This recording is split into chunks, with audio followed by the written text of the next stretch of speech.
What's up, everyone, and welcome to ClearTalk. Uh, it has happened. RFK has now bowed out of the election, and who did he endorse? He endorsed Trump. So let's talk about it and discuss. I just got through watching his press conference, and I've got some shit to say about it. So let's thank you for joining me if you are, and if you like this content, please consider subscribing, like, share, all that good stuff helps out the channel. You know the drill. Um, Helps build this community or whatnot. But let's get on into this press conference with RFK. So so RFK, he does his press conference. He um, talks about his history with the Democratic Party and how he had been a Democrat up until this past October, where he switched to being an independent because of his issues with running for president in the Democratic Party because of the primary that really wasn't. And all understandable. I completely agree that the primary process for for the Democratic Party primaries was a bit ridiculous. It was almost non-existent, and very much so with the media's help. They prevented from several candidates from even having a chance or opportunity to go against Biden, and to challenge him in any kind of way. Um, it's being argued now that that was because the Democratic Party was trying to cover up Biden's mental and physical declines, his health declines. I'm not completely sure initially that was the reason why. I think it was just simply because they were trying to make sure Biden got another term.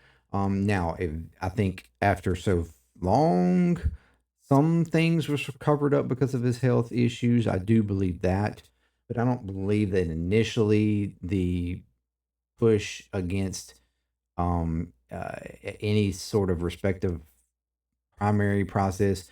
Um, I don't think that was really about his health. I think it was just strictly about trying to make sure that that Biden got back into the White House. But nevertheless, he did have to. He was having issues just like Marianne Williamson did, and that other guy. uh, and for some reason I can't remember his name.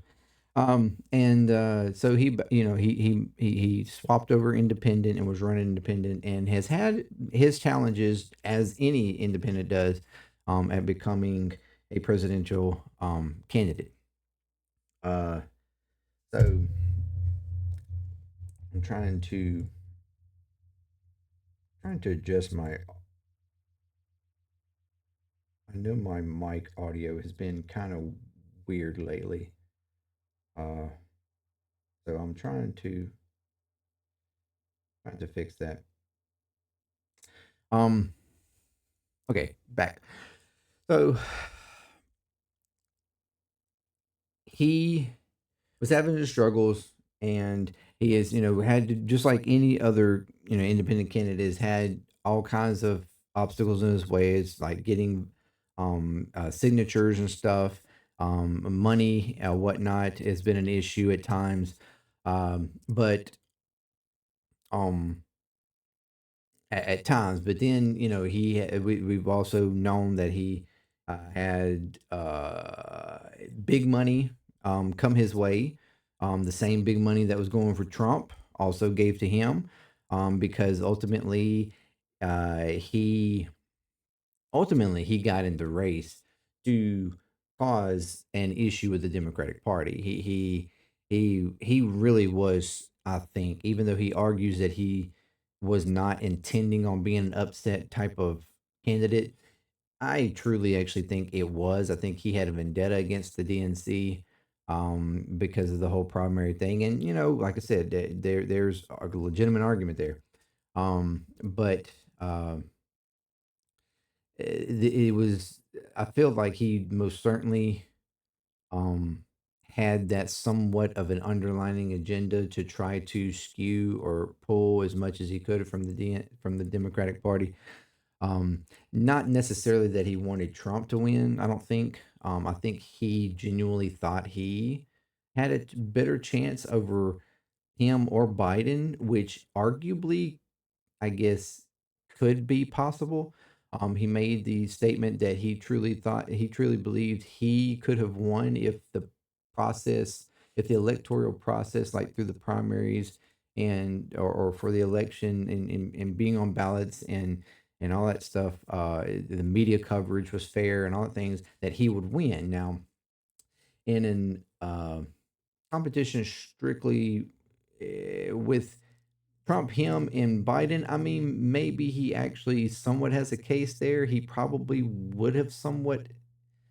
Uh, it just I feel like it would have more or less just been kind of equal across the board. I'm not sure that he would have just been some sort of clear front runner. Because while there are some people that do like some of his politics, um, there are parts of his political views that are just way out of, I think, most people's range. So I'm not completely agreeing with that he would just like have just whipped both of their asses. I think it would have probably more or less at best just been like a three-way equal race. Um, and but anyways, I guess but obviously we'll never know. Um, but he uh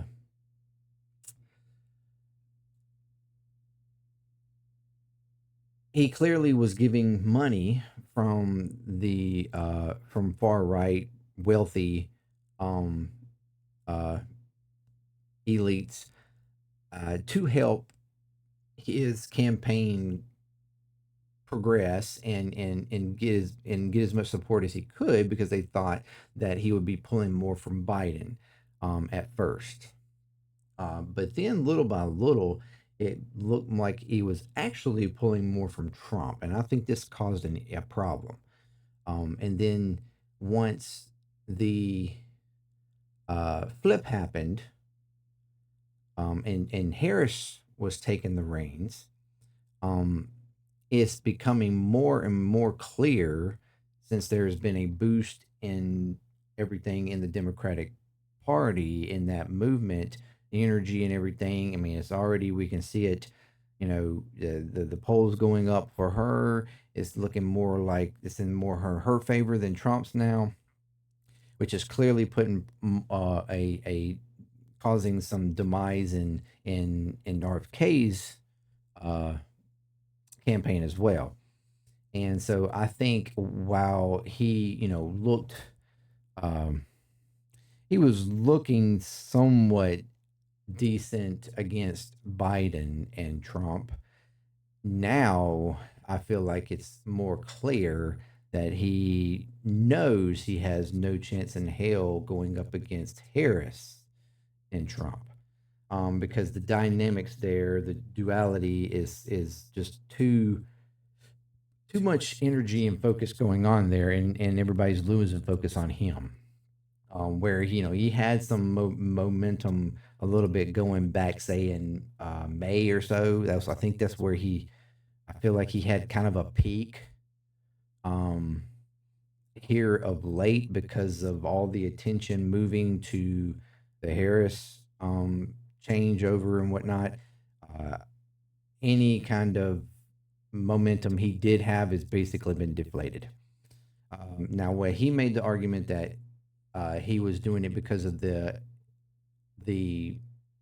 issues with actually being an being elected, like being put in on the ballots and stuff like that.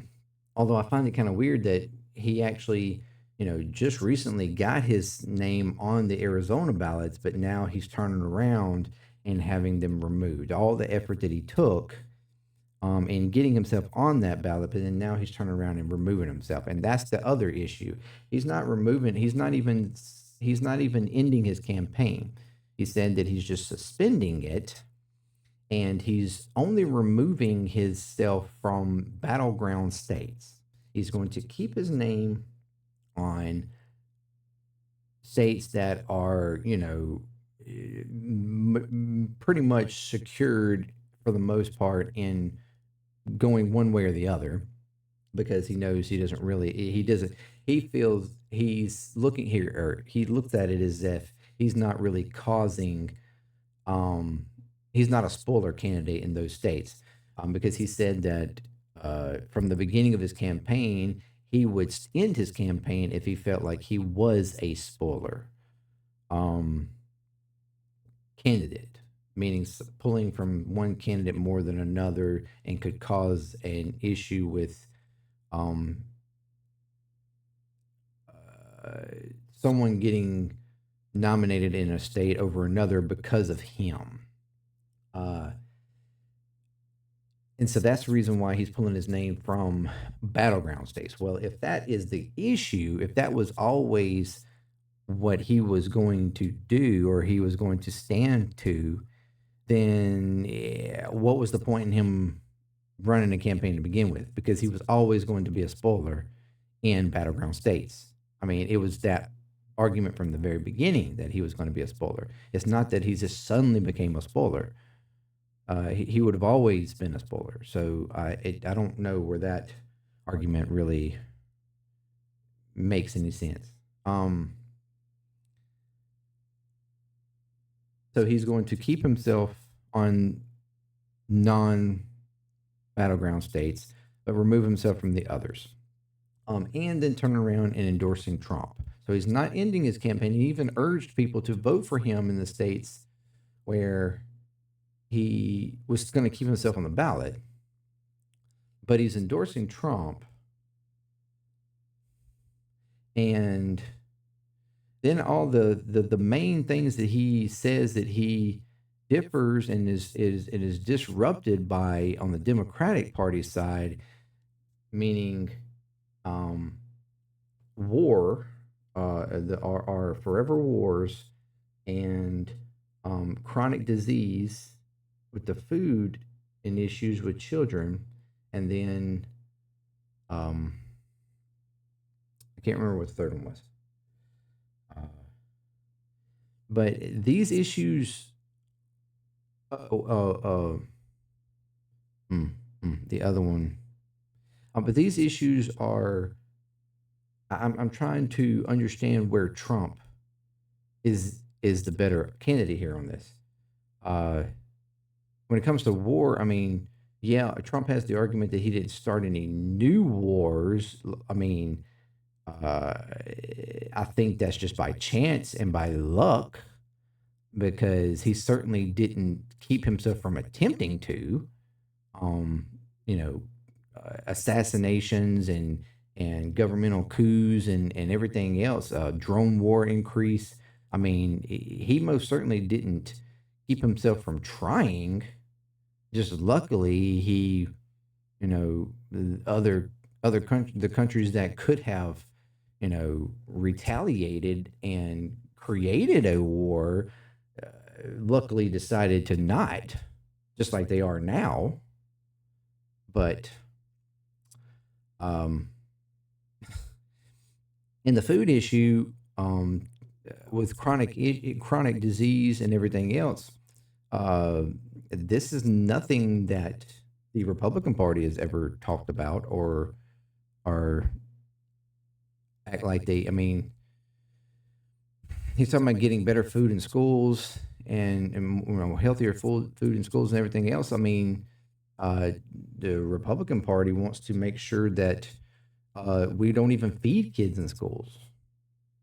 I mean, they're actively trying to prevent Democratic states from even being able to fund feeding kids.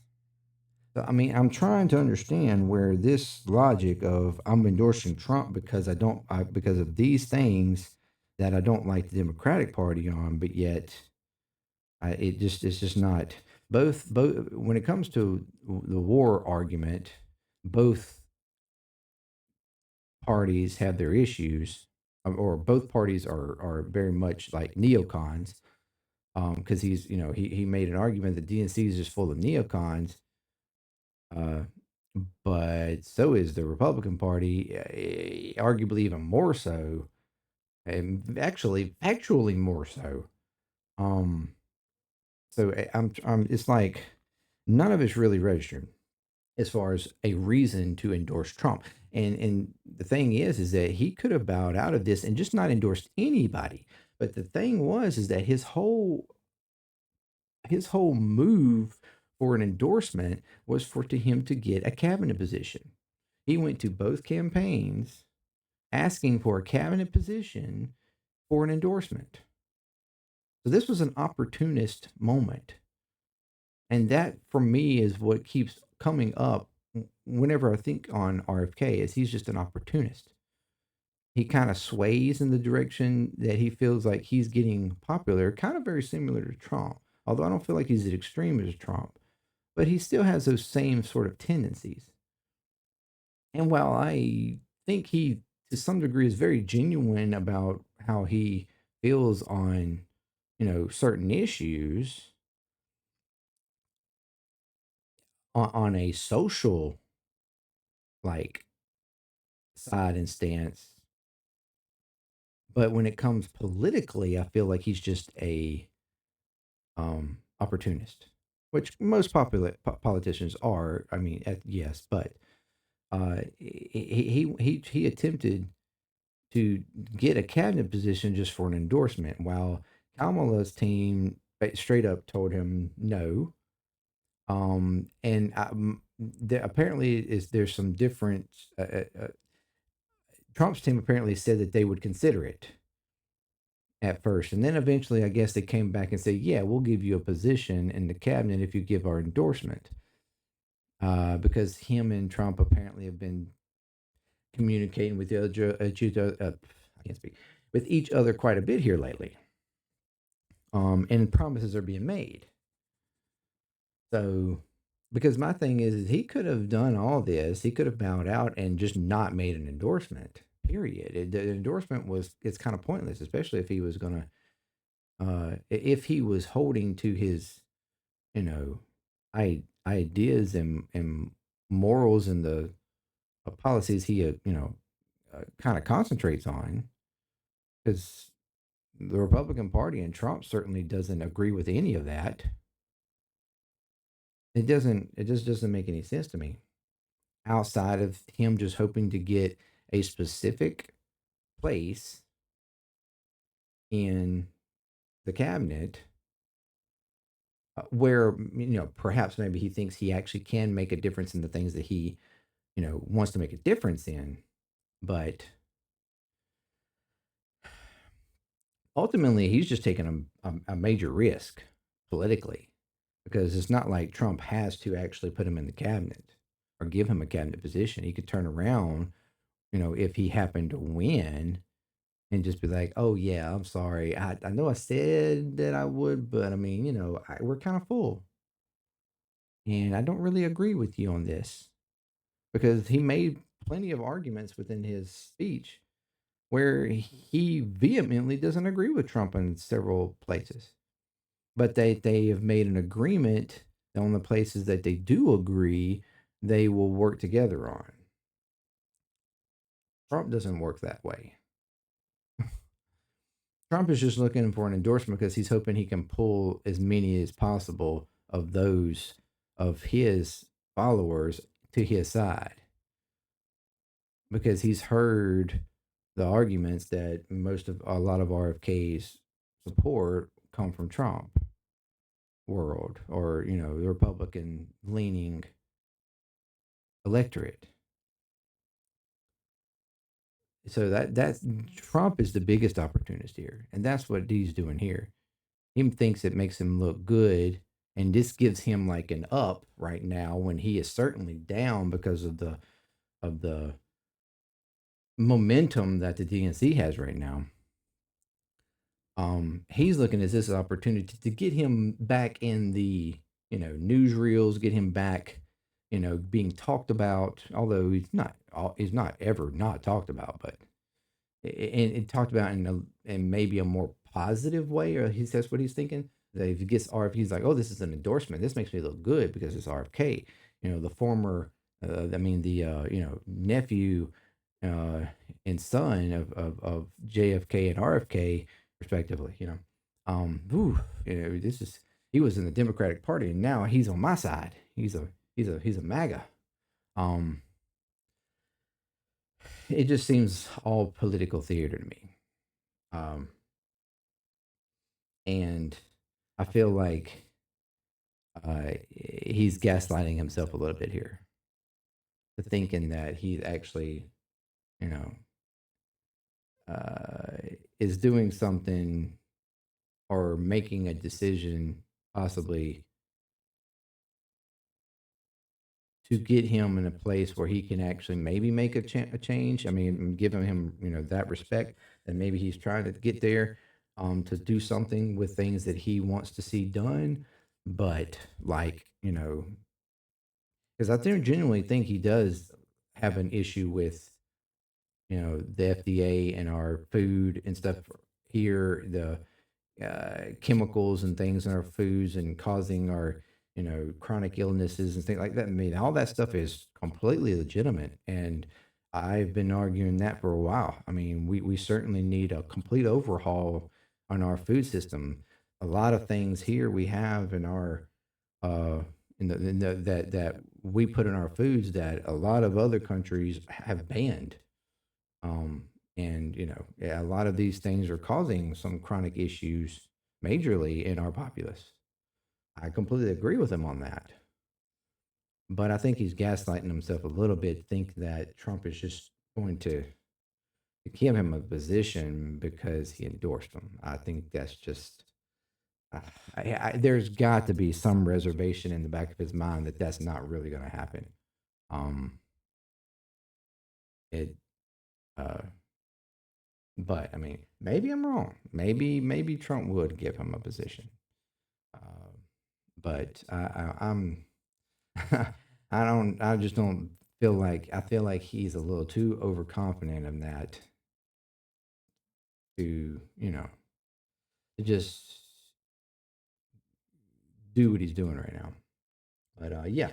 So RFK bows out at least to some degree of the election and has endorsed Trump. So how much, like again, we've already talked about is how much that really does change any kind of dynamic between you know Kamala and Trump.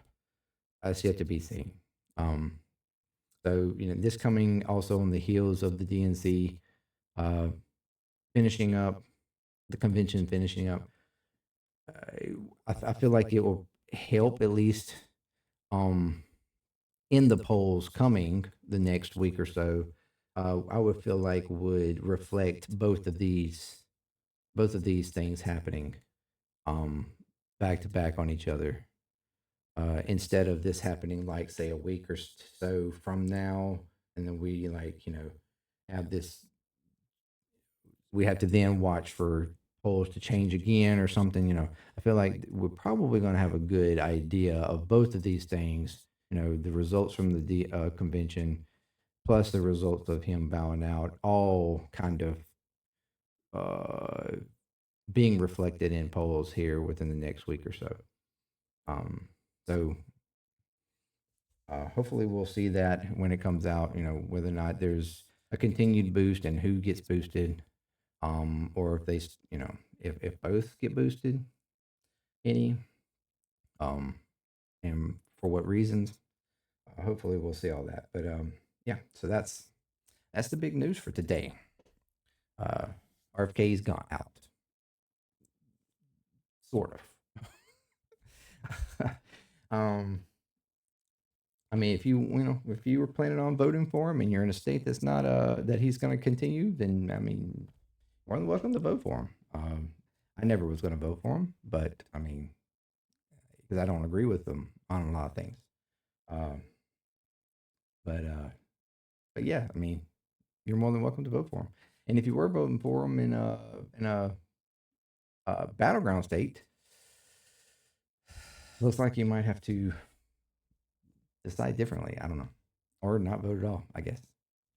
So do your work, do your homework. You know, look at your political policy stances, things that you believe in, things that you uh, would like to see happen in different areas or whatnot.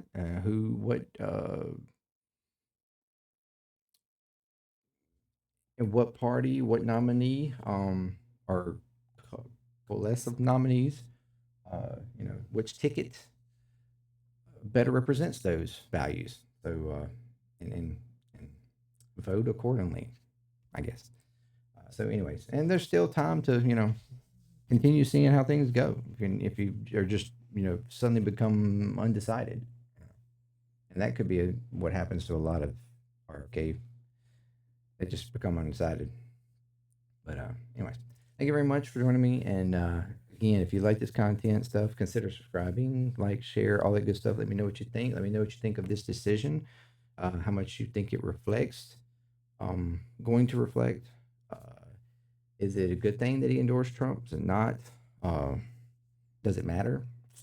So, anyways, let me know. And next time, peace, clear talk. I'm out.